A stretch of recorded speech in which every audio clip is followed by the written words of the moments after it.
Back when Ratchet was a ratchet and the Vixen was a vixen and Jam Master Jay was alive. I was mixing, cooking coke in the kitchen back when Robin was a piston. What is the deal, beautiful people? It's your boy Ramon, Lifestyles Defined. Welcome back to another episode of AMA. If you're new here, you're not sure how this works, you ask your question in the comment section down below and we answer it in upcoming videos. So today's question from viewer Mutant9, and he says, Ramon, great channel. Thank you, sir. I have been a long-time user of Windows Phone since Windows Phone 7 day one. I know how you feel, and I know where you're coming from. I just picked up a Nokia 6 to dip my toe in the Android water. What do you think of that phone, and how have you gotten over the terrible and jarring experience of Android? Any suggestions? So first of all, I can't even say welcome because I know what it's like to leave Windows Phone. It's not an easy thing, and you know the odd thing about it is you never really forget it. You never really get over it, especially when you use like iOS and Android, and you see it becomes more and more evident as you use something else just how good Windows Phone was from a design and a UI stance. And it doesn't go away. It really doesn't. You know, my girl, I just got her the Galaxy S8, and she was we were looking at phones for a while, and she was looking around. She didn't like the LG. Excuse me, I don't know what's going on. She didn't like the G6. She didn't want an iPhone. The only thing left was a Samsung, sadly, and that's the market we're in. And well, from AT&T, I know some. What about the HTC? We're in AT&T. That AT&T only sells LG, barely, Samsung or iPhone. So one thing she said to me, she's like, I just miss my Windows Phone. I wish I could go back. And that's not something I would let her do, because one of the things about going away from Windows Phone and trying to go back is you never really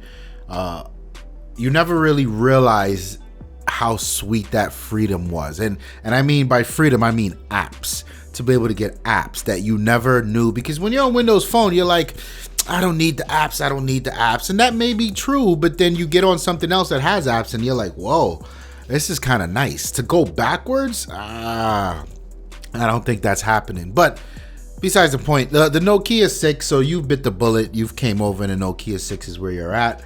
I think it's a fine phone. It's no longer, Nokia is no longer Nokia as of old. They were bought by what's that company, HMD, and they're trying to revive the brand. And some of it I see here, there's some legacy going on, or I mean, not legacy. I think it would be legacy, right? You've got this really durable, all aluminum metal, real industrial design to it that just screams sturdy, and that's something Nokia has been known for. So that's dope. The design, I mean, it's not a cutting edge design. There's a ton of space wasted, and it's funny how we look at space wasted these days, right? Because anything with too much of a bezel, we're like, whoa, hold on a second. But it's got a lot of bezel, but it's still a good looking phone, handsome phone.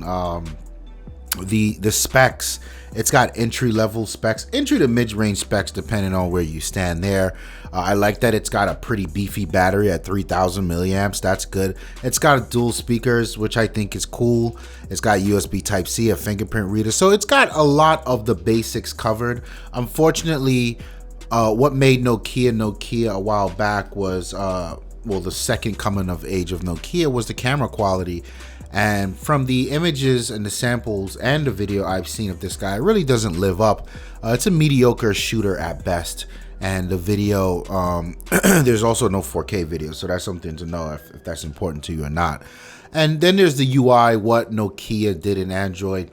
They did a little something, maybe not as bad as Samsung, where they feel the need to touch every single part of the UI, but they did go in and make a few changes. It's okay. I'm still not a fan of it.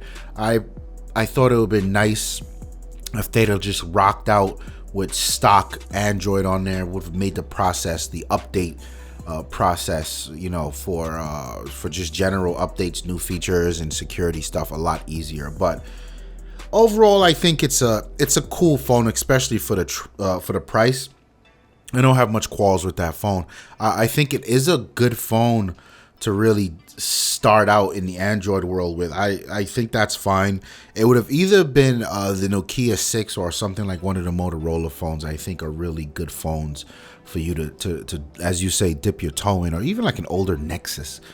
But yeah, I mean, I think you're in a good place with that phone. In terms of what I've done to sort of get over the Android shock, I never did. I mean, the Galaxy S8, which is my current daily driver, is remarkably solid and stable. Every now and then an app will crash, but that's not due to the phone. You know, I'll see the update come in the day before, and then the app will start crashing all over the place. So that's more of an Android thing. But apps do crash. I mean, you know, it's Android. Sometimes, I was talking to Snow the other day, and he was upset at his HTC 9. He said he got an error message one day and said Android crashed. He's like, what the fuck? How does Android crash? So, I mean, these things happen. It can be slow. You know, it is what it is. It's a trade-off, right? Because think of the reason that you switched from Windows Phone to Android in the first place. You sort of ride that wave. You're like, you know what? I don't care if it's ugly to look at. I don't care if it lags. I need this app. This is why I switch. And that becomes how you reason. You know, I don't really think I got over how terrible Android is. It's a lot less terrible these days, but it's still like, am I gonna go get an iPhone? Fuck out of here with that. So, you know, you just got to put up with it. You know, it's not the most terrible thing. From what I can tell, though, you landed in a good place. Nokia seems to value user experience, so I think you'll be okay with that, guy. And then, you know, if you like it, step into something a little more beefy. Try perhaps a Nexus, like a Nexus 6. 6P or maybe a Nexus 5X. Those are still very relevant phones. Get a hold of one of those Motorola's that are running around, or even if you can get like an old HTC phone, you know, they still got some firepower in them. But yeah, I mean, that's my thoughts on that. You should be okay. Sorry to see you go from Windows Phone. Like I said, I know what that feels like. There's that fuckboy phrase, all things come to an end. And that's it for Windows Phone. But yeah, thank you for your question, sir. If you like the video, don't forget to subscribe to the channel. And when you subscribe, hit that little bell. That notification bell lets you know when a video goes live. My name is Ramon. I'm out of here. Peace. If I had to describe Lifestyles Defined, I would say it is a dream come true to have a platform where we can talk about the things that we love, and we can share with people who also love the things we love the way we love, and just have conversations that matter and go back and forth and grow as a community. It's been a pleasure. It's been a dream, and I just want to thank everyone that's involved for rocking out with us.